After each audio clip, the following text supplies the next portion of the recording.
Start. नमस्ते, माझे नाव ओवी संतोष ठाकरे. मी इयत्ता दुसरी आदर पूजन गुरुजन वर्ग आणि इथे जमलेल्या माझ्या विद्यार्थी मैत्रिणींनो, मी आज तुम्हाला प्राणीकथा सांगणार आहे.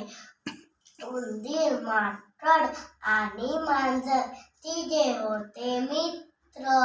खीर करण्यासाठी आले होते एकत्र. माकडाने आणले पातेले, उंदराने आणले रवा साखर, मणिमाऊने आणले दूध. खीर केली चुलीवर.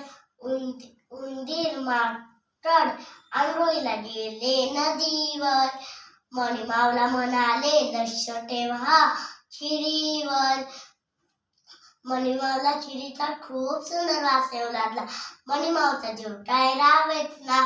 थोडी खीर चाखून पाहून थोडी थोडी खाता खाता पातेले रिकामे झाले.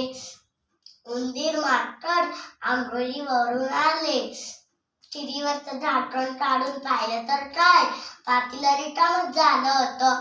उंदीर माकड आणि मणिमाऊला विचारले, मणिमाऊ खीर काय झाली?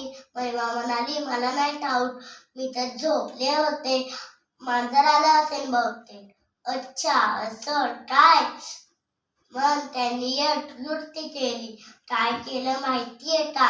घागर आणली आणि नदीमध्ये पालथी घातली. माकड जाऊन बसला. बुडबुड आगरी बुड, मी खीर खाल्ली असेल तर बुड.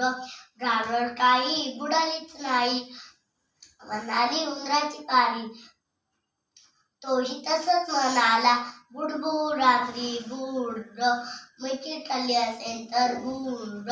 घागर काही बुडालीच नाही.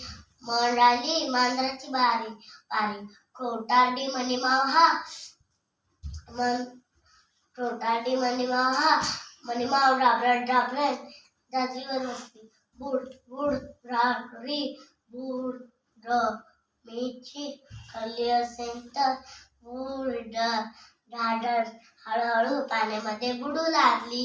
आता मणिमाऊ खूपच घाबरली. सॉरी, मला माफ करा, माझी चुकी झाली, मी पुन्हा असं नाही करणार, एकदा मला माफ करा.